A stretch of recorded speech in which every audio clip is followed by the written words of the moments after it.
За өнөөдөр юу болсон байг бол эхнэр хүүхэд юу руу Бангкок руу явсан. Би охин манай нөгөө дүү залуу ихэд буцаад очиж Лаосын хил дээр очиж машин аваад машин цоождаа хийсэн байсан дугуйг нь. Тэгээд нэг $15 паркинг төлбөр гинэ. Үндсэндээ бол Лаос жоо авилгалтай газар байдаг. Зүгээр штамп дарахад 20 бат гэж байгаа байхгүй юу? Хүн болгоноос нэхгүй нэг гадны жооч юм уу ч идрээс ч юм уу авчдаг. Тэгээд тэр жаах нэг $15 3 хоног одоо юуг нь маргаад тахтаа тэрний газар буруу газар тавьсан байсан гэлээсэн. За тэгээд тэрийг төлчөөд машин аваад буцаад Винтиен Лаосын нийслэл рүү ороод. За тэгээд эндээс нэг түшээ авлаа. Түшнийг 3100 юм байна манайхаар. Тэгээд айхтар халуун байна. 34 градус, 35 градус. Одоо жоохон буураад нэг 20, 30 градус, 29 орчим байна.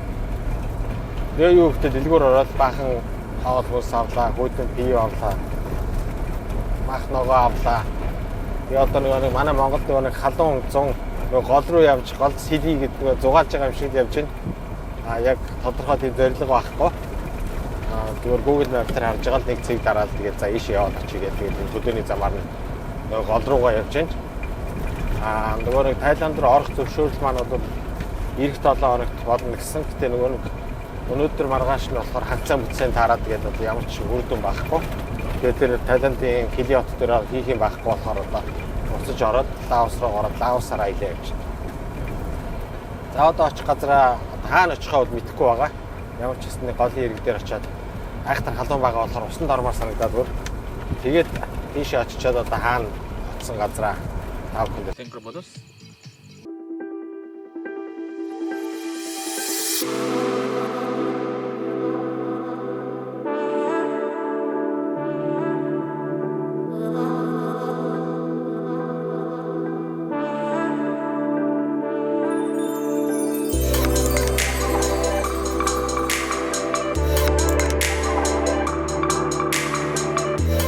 За сайн бацхан манай үзэгчтэй.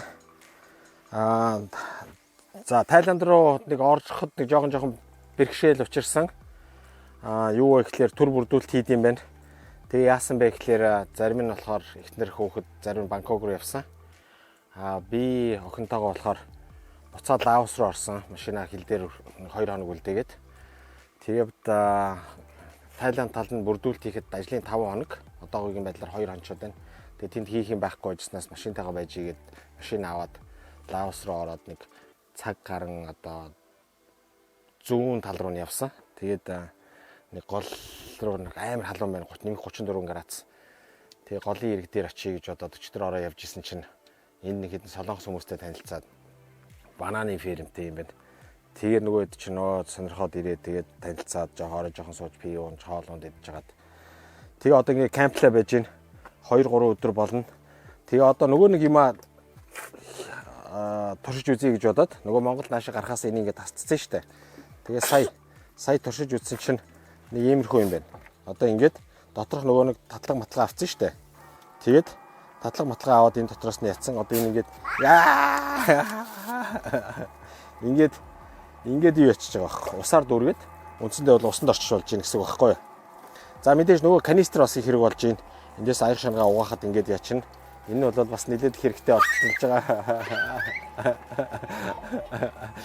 Бас дээрэс нь энэ канистр нь болохоор өөрөө юм юутэй, ийм хушуутай. Бас эндээс нь ингээд ашиглаж болохоор байгаа. Усаа ингээд бас усаа гаргах чинь. Усаа бас ингээд гаргаж. За нэг иймэрхүү байна. Өөр чинь. За энэ бас зүгээр юм байна. Энэ дотор нь ингээд юмудаа хийчихэж байгаа. Бас Airbnb-ийн нөгөө нэг соронцтой гэрэл орой хэрэг болж байгаа. Ингээд энийг ингээд соронцчоод асаачж байгаа. Тэр хаач байрлж болж байгаа гэсэн үг. Ингээд яаж болж байна. За нэг тиймэрхүү байна. Энэ бол маш таалагдлаа. Зүгээр хоосон усаа аваа яваадахгүй. Дахиад дээрээс нь ингээд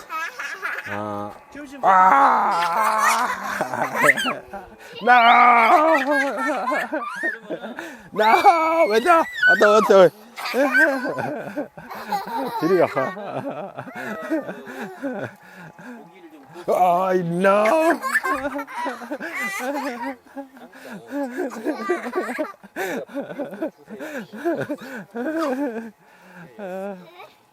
За байгаль бол гоё газар байна. Ингээд Меконг мөрний нэг салаа юм байна.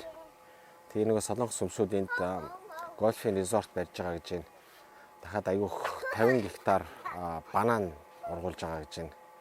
Тэгээ Монголоос ингээ яваад ирсэн гэсэн чинь бүр гайхаад ороод эдгээр ч гэсэндээ уйдцсан байж чинь байр гаргаж өгөөд зарим нь машинд унтаад, зарим нь тэр байшин дотор унтаад тэгээ бүхэл бүтэн хайрцаг банан авчиж өгөөмаа. Энэ одоо стор хамгийн органикаар бэлдэж хийсэн хамгийн органикаар ингээд хийсэн банан гинэ.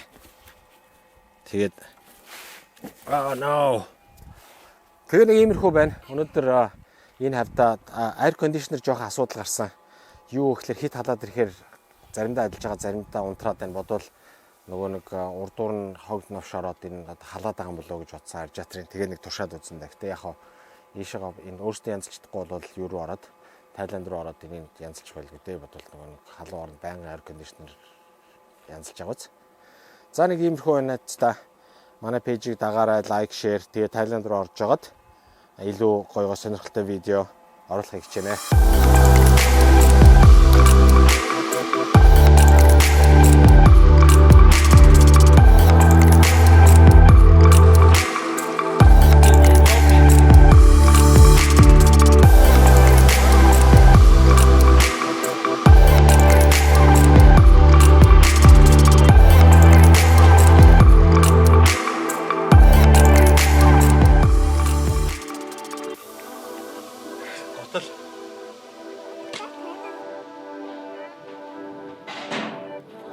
Ийшээ гүшүүж болохгүй ойлгосноо. Гэтэ ингэж үзэх. Суусвал юм шүү дээ. Гэтэ